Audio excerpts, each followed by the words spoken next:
Good morning, everyone. A shadow moved through the sky over the Persian Gulf. No warning, no announcement, just a shape, low, angular, nearly invisible to radar. At the same moment, hundreds of miles away, the largest nuclear-powered aircraft carrier on Earth was cutting through the waters of the Arabian Sea. And in Tehran, military commanders were watching. Three questions hung in the air. Why now? How much does Washington know? And what happens if this isn't just a warning? Something significant just shifted in the Middle East, and most people missed it. The United States military has carried out one of its most deliberate and calculated shows of force in years, one aimed directly at Iran. Not a single bomb was dropped, not a single soldier crossed a border, but the message was unmistakable. What exactly did the U.S. deploy? Why did it happen at this specific moment? And why should the rest of the world pay close attention? Because what appears to be a regional military posture adjustment is actually something far more strategic. And by the end of this documentary, you'll understand exactly what Iran is now facing, and what it means for the balance of power across the entire Middle East. It began with movement. Not the chaotic movement of crisis response, but the deliberate, measured movement of a military that has made a decision. The United States Central Command, known as CENTCOM, quietly repositioned multiple high-value military assets into the broader Middle East region. Among them, a full carrier strike group. This isn't simply a ship. A U.S. Navy carrier strike group is one of the most powerful conventional military formations ever assembled. It includes a nuclear-powered supercarrier capable of launching dozens of combat aircraft simultaneously. Surrounding it, guided missile destroyers, cruisers armed with hundreds of Tomahawk cruise missiles, fast attack submarines operating beneath the surface, invisible, patient, lethal. And above it all, a constant rotation of F/A-18 Super Hornets ready to launch within minutes. The combined firepower of a single carrier strike group exceeds the entire military capability of most nations on Earth. But here's what made this deployment different.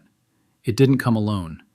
Because behind the aircraft carrier, and far less visible to the public, something else was already in position. Something Iran genuinely feared. Long before the carrier group made headlines, a different kind of asset had quietly moved into range. B-52 Stratofortress bombers. These aircraft have been in American service since the Cold War. But don't let that history mislead you. They are not relics. The B-52 is a precision strike platform capable of carrying dozens of cruise missiles, massive conventional bombs, and, in its nuclear configuration, weapons that need no further description. The bombers were repositioned through Diego Garcia, a remote U.S. military installation in the Indian Ocean.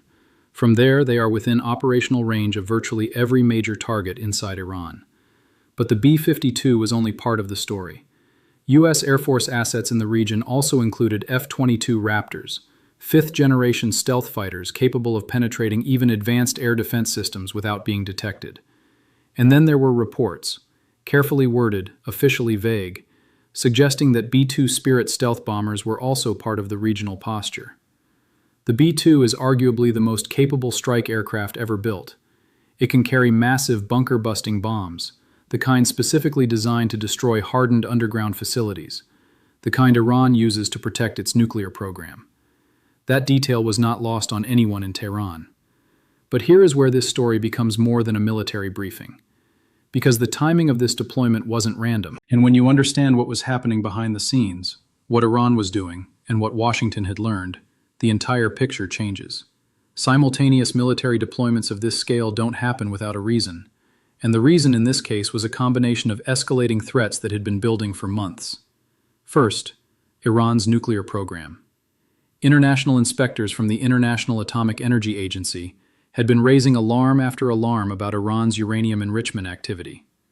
Iran had been enriching uranium to levels approaching weapons grade, far beyond what any civilian nuclear program would require.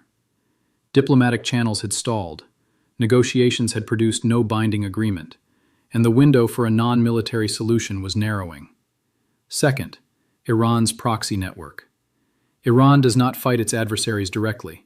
Instead, it funds, arms, trains, and directs a network of proxy forces spread across the region. Hezbollah in Lebanon, Hamas in Gaza, Houthi forces in Yemen, militia groups embedded throughout Iraq and Syria, Through these proxies, Iran projects power without direct exposure. It attacks American interests, threatens Israeli security, and destabilizes neighboring governments, while maintaining a layer of deniability. In the months preceding this deployment, those proxies had become increasingly active. American personnel had been targeted. Shipping in the Red Sea had come under sustained attack, and intelligence assessments were warning that the situation was approaching a dangerous threshold. What made it worse was the Red Sea. For months, Houthi forces in Yemen, armed, trained, and directed by Iran, had been launching drone and missile attacks on commercial shipping passing through one of the world's busiest maritime corridors. Dozens of vessels were targeted. International shipping companies began rerouting around the Cape of Good Hope, adding weeks to delivery times and millions of dollars in additional costs. Global insurers raised war risk premiums for the entire region, and U.S. Navy warships, already stretched across multiple theaters, found themselves intercepting ballistic missiles over the Red Sea on a near-daily basis. This was not a localized skirmish. It was a sustained, coordinated economic assault, with Iran's fingerprints on every launch.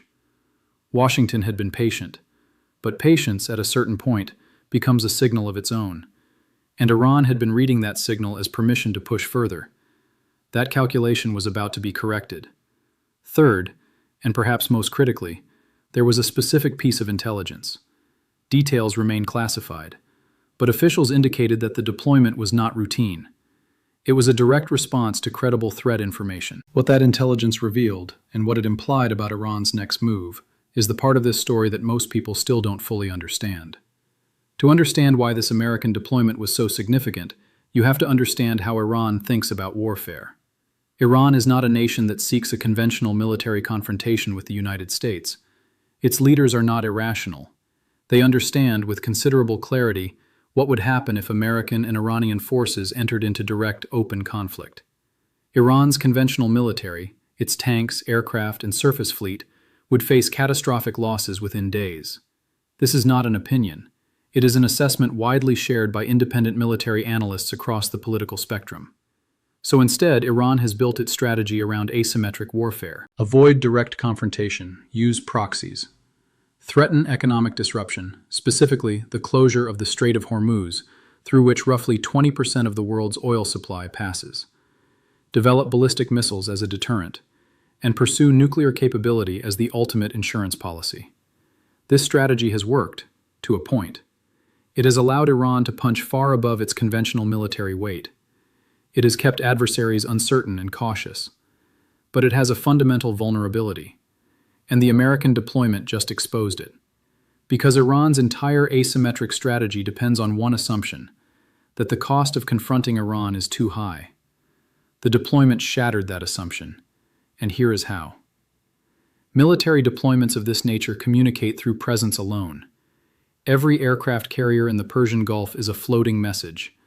Every bomber on the runway at Diego Garcia is a sentence in a conversation that happens without words. And the message this deployment sent was precise. It said, "We know where your facilities are." It said, "Our aircraft can reach them." It said, "Our submarines are already in position." And it said, "The cost of miscalculation on your part would be immediate and overwhelming." Iran has invested years building its air defense network. It has acquired Russian-designed S-300 surface-to-air missile systems. It has developed domestically produced radar systems and interceptors. And against conventional aircraft, flying conventional attack profiles, those systems might pose a real challenge. But they were not designed to stop what the United States actually deployed. Stealth aircraft, by definition, defeat radar-based air defense.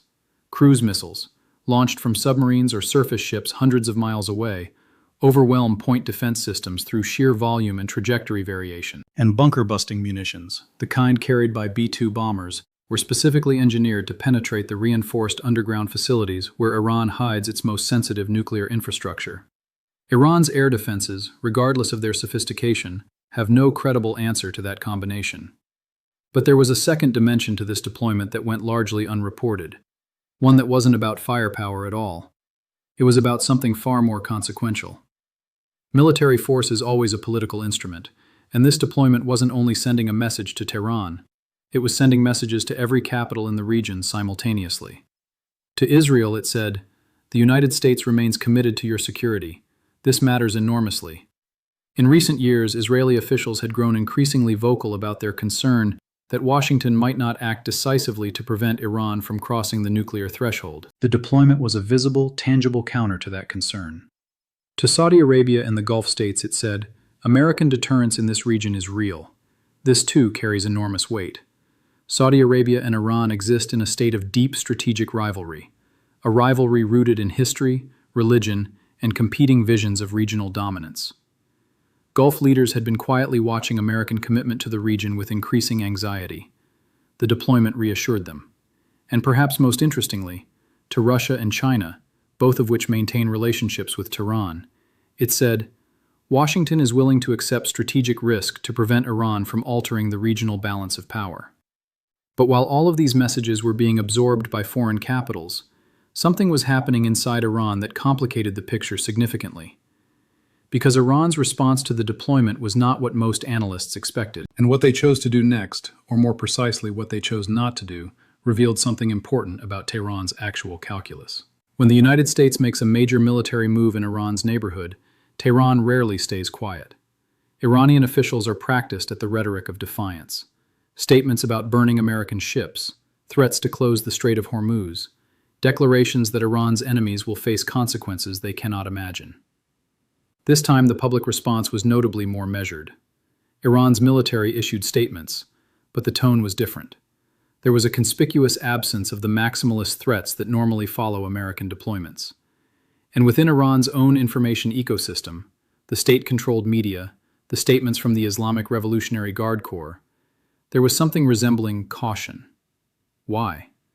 Because Tehran is acutely aware of its internal vulnerabilities at this moment. Iran's economy has been under severe strain from years of sanctions. The Iranian rial has lost enormous value. Unemployment, particularly among young Iranians, remains dangerously high. And in recent years, street protests, some of them extraordinarily significant in scale and scope, have demonstrated that public frustration with the government is real, widespread, and not fully under control. A military confrontation with the United States, even a limited one, could trigger consequences internally that Iran's leadership cannot fully predict or contain. This is the dimension of Iranian vulnerability that rarely makes the front page. But it is arguably just as important as the military dimension. There is something else that rarely appears in headlines but shapes everything. Iran's Revolutionary Guard, the IRGC, is not simply a military force. It is a parallel state. It controls vast sections of the Iranian economy. It runs businesses, manages smuggling networks, and funds itself through revenue streams that exist entirely outside government oversight. For IRGC commanders, a military confrontation with the United States is not only a strategic question, it is a personal one. A war that goes badly doesn't just threaten the Iranian government, it threatens the financial empire that the Guard has spent decades building. That is a powerful incentive to avoid direct conflict. But it is also a source of dangerous unpredictability. Because when an institution has that much to lose, and feels that an existential threat is closing in, its behavior becomes harder to model, harder to deter, and far harder to predict. That uncertainty is precisely what keeps American military planners awake at night. There is, however, one factor that changes this entire calculation. One variable that could alter Iran's risk tolerance dramatically. And it is the same factor that has defined Iran's foreign policy for decades. Everything ultimately returns to Iran's nuclear program. It is the center of gravity for this entire confrontation.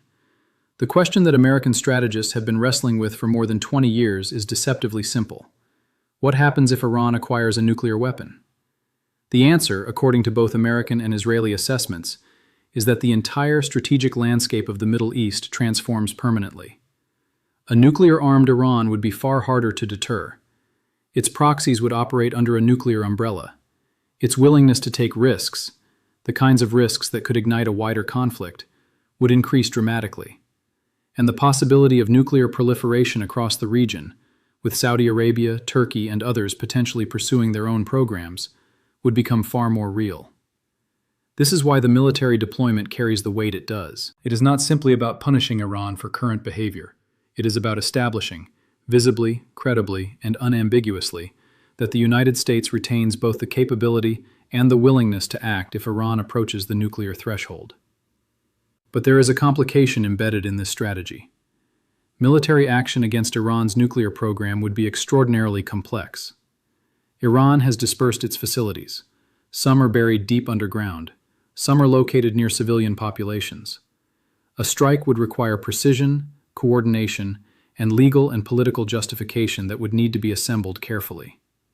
And even a successful strike might only delay, not destroy, Iran's nuclear timeline. This is the paradox at the heart of American strategy toward Iran. The threat of force is real, but the execution of force carries its own costs and uncertainties, which is exactly why what happens in the coming months matters so profoundly. Because the deployment has created a moment, a narrow window, where diplomacy might still be possible.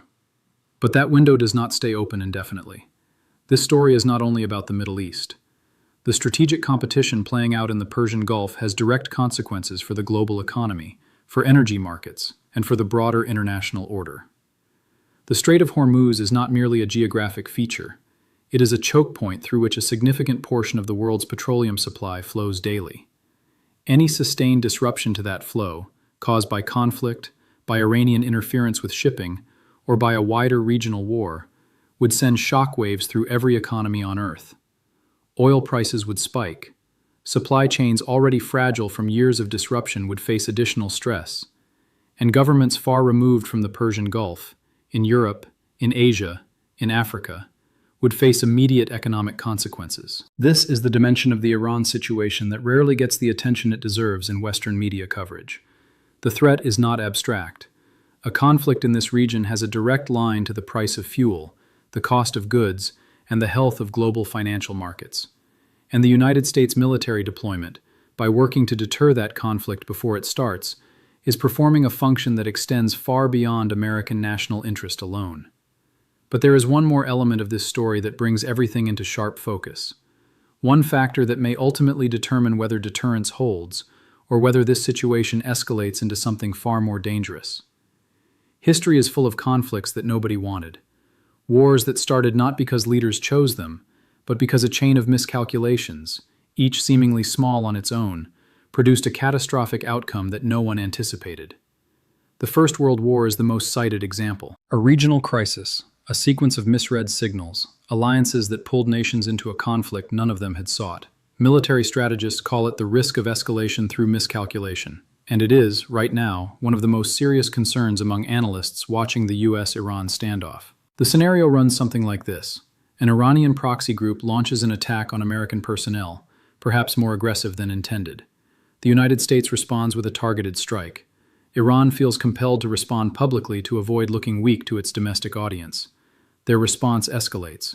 American forces respond again, and suddenly two nations that neither wanted a war are in one. This is not a remote possibility. It has nearly happened before. In early 2020, the United States killed Iranian General Qasem Soleimani in a drone strike. Iran responded with a ballistic missile attack on American military bases in Iraq. For hours, the world held its breath. A full military confrontation was avoided, but only barely. The memory of that moment lives in every serious analysis of current US-Iran tensions. The deployment of American military assets is designed to deter, but deterrence is only as strong as the communication that supports it, and communication between Washington and Tehran has never been more fraught, which raises the final, most important question of all. What happens next? And is there still a path that avoids the worst outcome? Here is what we know. The United States has deployed significant military capability into the Middle East. Carrier strike groups, long-range bombers, stealth aircraft, and submarine forces. The deployment is a direct response to Iran's escalating nuclear activity, its proxy operations, and specific intelligence about emerging threats. Iran has responded with measured rhetoric rather than maximum defiance, a signal that Tehran is calculating the risk carefully rather than reacting emotionally. But the underlying tensions have not been resolved. Iran's nuclear program continues, its proxy network remains active, and the strategic competition between American power and Iranian ambition in this region is not approaching a conclusion. What this moment represents, more than anything else, is a decision point. A moment when the consequences of continued escalation are being weighed against the costs of finding a diplomatic path forward. Neither outcome is guaranteed. Neither path is easy. The American military deployment has done what it was designed to do: establish presence, communicate resolve, and raise the cost of Iranian miscalculation. Whether that deterrence holds, whether it creates space for negotiation, or whether it becomes part of a sequence that leads somewhere far darker, depends on decisions that have not yet been made. In rooms where cameras don't go, in conversations that won't be publicly confirmed, by leaders carrying the weight of choices that will define this region, and potentially the broader world, for years to come. The aircraft carrier is still in the water, the bombers are still on the runway, and the question that began this story remains open. What happens next?